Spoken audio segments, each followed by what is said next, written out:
Memorizing vocabulary isn't going to get you far with learning to speak English fluently, and this includes highlighting new words with colorful highlighters, looking at your notes for 5 minutes and reading through them, or even passively watching videos or movies. And if you've been doing all these for the last 6 to 12 months, if not longer, and you haven't seen much progress with your fluency, the way you communicate, your confidence, I totally get it. There's so much bad advice here on social media by fake polyglots here on YouTube, influencers on Instagram or TikTok presenting themselves as English teachers, and a bunch of native English speaker teachers who never learned to speak English themselves as adults. So many times might teach vocabulary or might make you feel like all you need to do is just keep on listening and listening to videos, when that doesn't help us remember more vocabulary or gain confidence in speaking English because of what we are about to talk about in this video: being in a calm state, active recall, and consistently practicing communicating. If you find yourself constantly looking for the perfect word to use in a conversation, worrying about not being able to fully understand what the other person is telling you, what to say as an answer to that question, half of which you didn't understand. Perhaps you've already signed up for a grammar course or a video course where you can have quizzes and all kinds of grammar questions where you can practice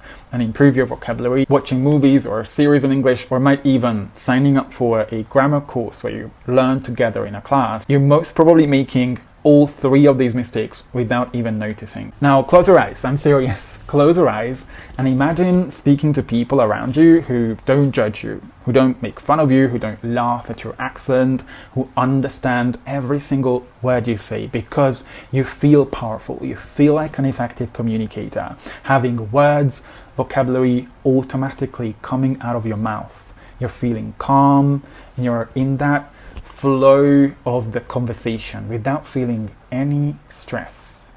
Now, how did that feel? Didn't that feel amazing? You can visualize this anytime before or when you're about to speak English. Because one of the most common reasons so many struggling English students spend way too much time consuming content on social media, but then don't remember any of the vocabulary they are learning from those videos, watching videos, reading books, maybe signing up for grammar courses, but still being unable to communicate and have confidence to speak English in front of other people, is because of these negative thoughts in their head. Is because they keep imagining the worst case scenario when people are going to make fun of them, laugh at them, people will think that they are bad speakers, won't be able to understand them, they would expect to break up in the middle of a conversation and worry about this day in, day out, when this is just one of the million other ways a conversation could go. Your brain doesn't know the difference between a real danger and a threat in our head about being judged or not being liked by some people. Just think about a family member you recently lost, or maybe a breakup you've been through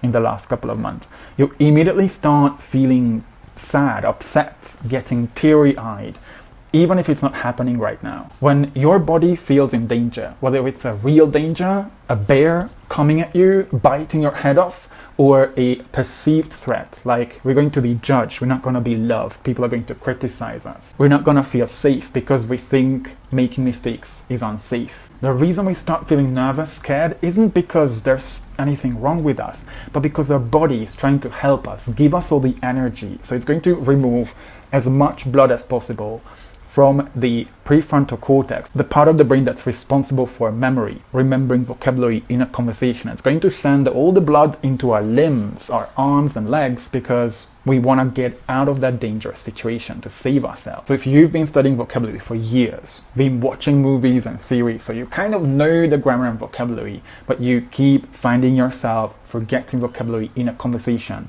it's not because you haven't studied the vocabulary, unless you are not learning English effectively, which is something I talk a lot about in this video, but also because you're way too nervous for your brain to help you remember vocabulary. Well, luckily for you, your imagination works in both ways. Just like you can imagine the worst things to happen in a conversation, which is what we naturally do. Our brain tries to protect us, tries to help us get away from that danger, that lion, that bear. It doesn't know the difference between real and imagined. We can also imagine the best things to happen, just using the power of our imagination to walk into that conversation with way more confidence because we expect things to go well, to express ourselves the best way we can, to be safe, even if we make mistakes. One of the reasons most of my students stop feeling nervous about speaking English in like the first month of working with us in our community is because they practice what we call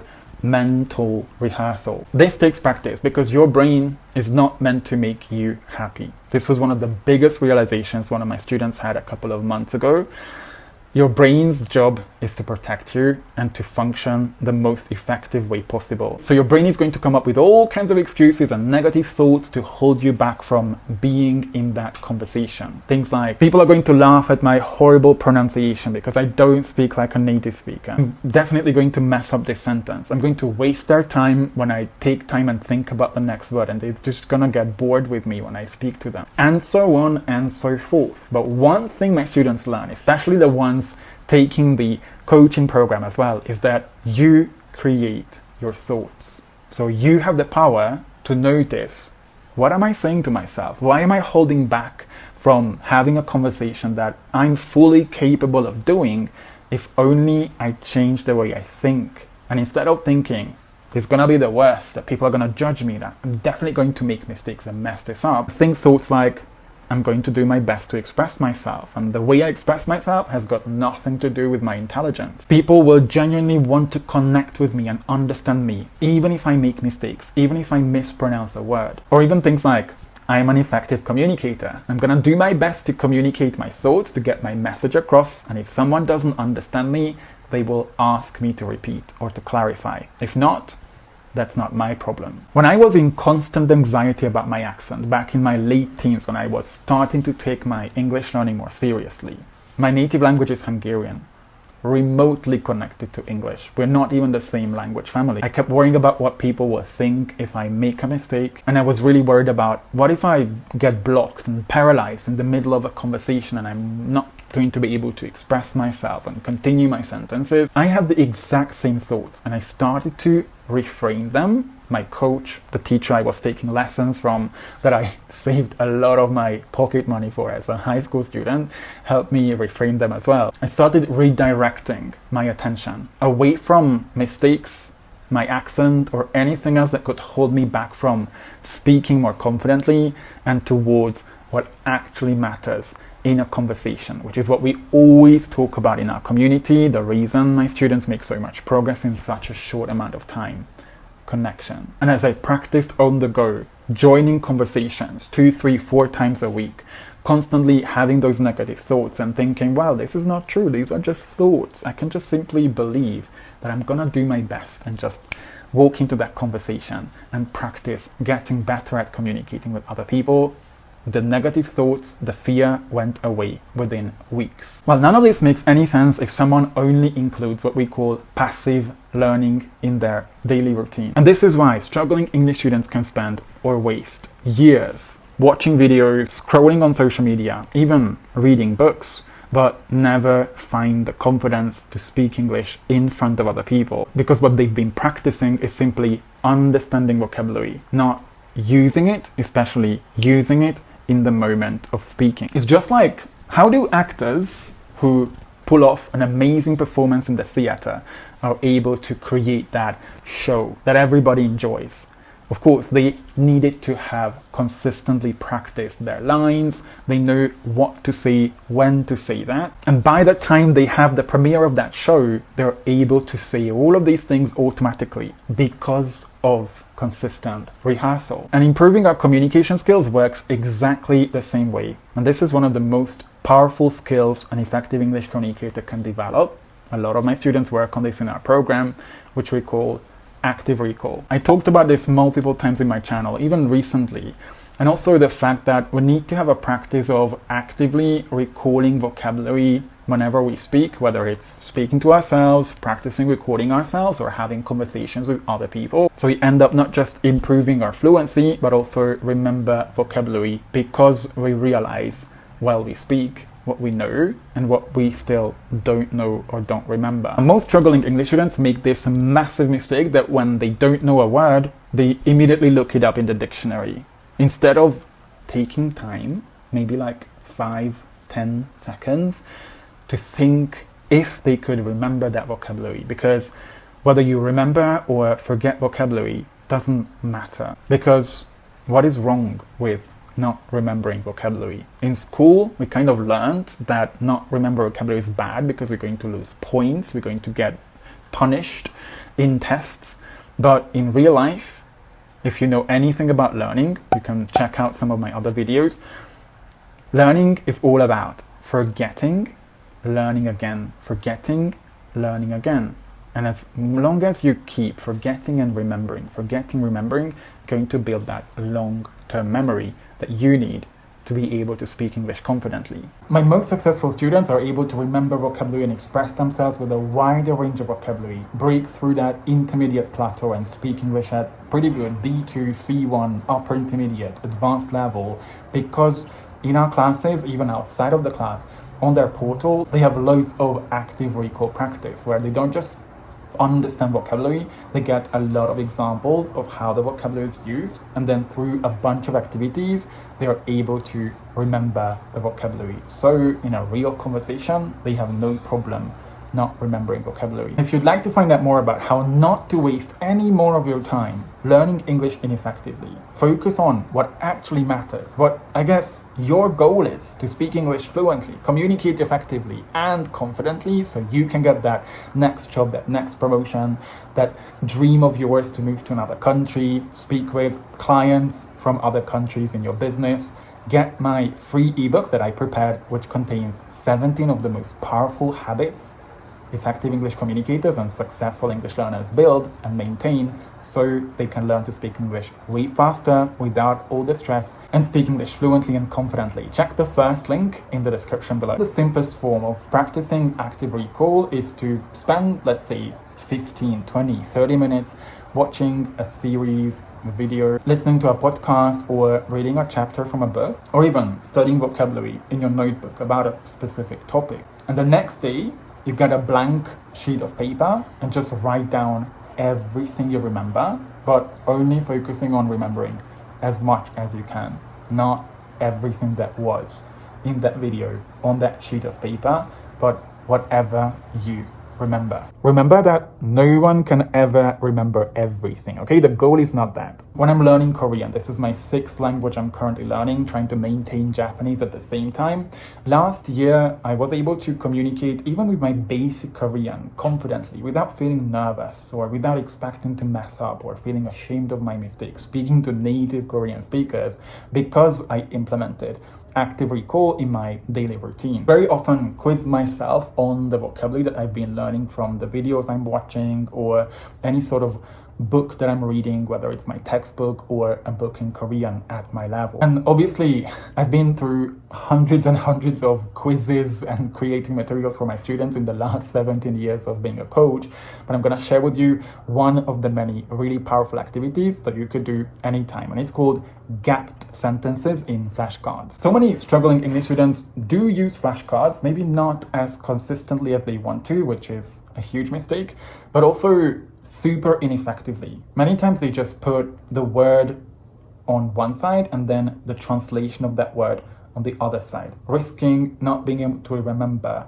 how to use that vocabulary, like what verb to use it with. Do we use decision with take, make, do? Knowing obvious sometimes is not enough. Do we say clearly obvious or blindingly obvious? Plus, translating word by word kind of trains struggling English students to always translate in their head when they speak. And that takes a lot of extra unnecessary energy. This is why so much of your success with learning to speak English really depends on how well you know how to learn a language, the learning processes involved in helping you build the skills you need so you can speak English fluently. Most people don't know how to learn a language. So instead of this traditional translation method, I always teach my students to create flashcards with the expression, not word, on one side, and then create a sentence, whether you use ChatGPT, a dictionary example, or anything else you can find. I sometimes use Skell, which gives you a bunch of examples of how an expression or a phrase or even a sentence is used in real context. Write the whole sentence on the other side and gap the part that is the expression that you are supposed to remember. Let's say you're learning some of the expressions I've recently learned with my students and we started talking about how to describe relationships the expressions bond over, drift apart, and make up. Before I explain to you what I mean by these gapped sentences, just a brief overview of what these expressions mean. We often use the word bond over when we want to describe a topic that we often discuss with our friends. So for example, in my case, I love bonding over topics like personal development, discipline, focus, all kinds of things that help us create a better, more fulfilled, successful life. The expression drift apart could be used when I think about my own life. Moving out of my home country 12 years ago cost me a lot of my friendships. Either I wasn't able to maintain those friendships, or we just simply drifted apart naturally. So that's when we slowly kind of lose contact with each other. And makeup has got a bunch of meanings, but when we talk about relationships, we use it to talk about the time when, after a fight or a big argument, you finally shake hands, hug, kiss, and say, let's keep going. So you could write the following sentences and gap the expression on one side of the flashcard. And let's see if you know which could be used in each of the gaps. You could use, with my university friends, we often our love of football over watching La Liga together. After 3 days of not talking to each other, we finally with my girlfriend and went out for dinner. We were best friends for about 10 years, but after a huge argument on a trip, we slowly started to and we're no longer in contact. Now pause the video and think about which of these three expressions go to which gap.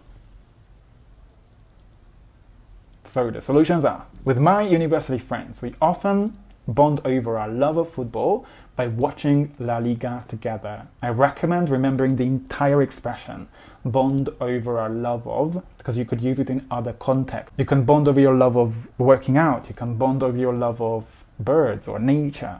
And after 3 days of not talking to each other, we finally made up with my girlfriend and went out for dinner.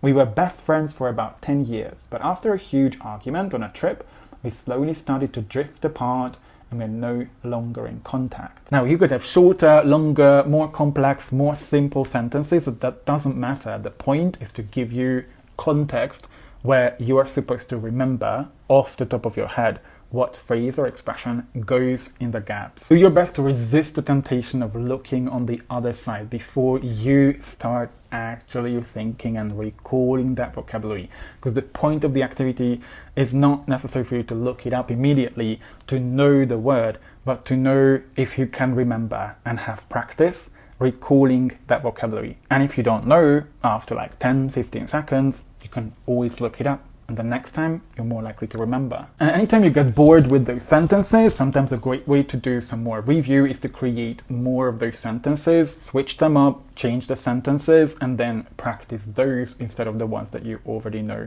because you keep remembering automatically. And the important thing that I really want you to understand is that vocabulary learning is a process. Most of my students, when they learn vocabulary from a video or a podcast, part of a podcast on their portal, they have at least 4-5 opportunities, quizzes that I created with them that will get automatically sent into their emails to review vocabulary and recall that vocabulary until it becomes part of their long-term memory. This is not enough for us to communicate effectively, know what to say in a conversation, and speak confidently, because what we need for a conversation isn't just remembering that vocabulary, which is what active recall helps you with, but it's also remembering when to say what, which is why we need consistent communication practice and conversation practice, so we can automatize not just what we say, but when we say what. When we ask questions, when we invite other people into a conversation,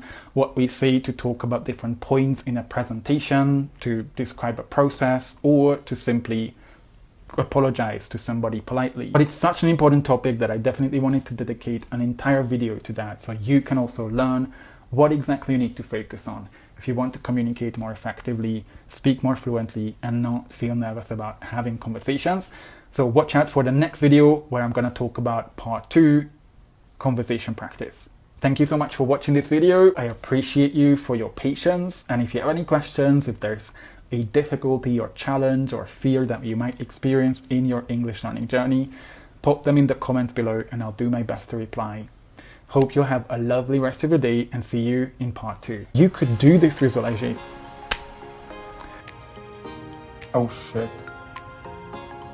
I'll pause the video to think which goes where, and I'm gonna give you the solutions right after. With my university friends, we often bond over our love of football. We could just say, nah. Next, you could bond over your love of the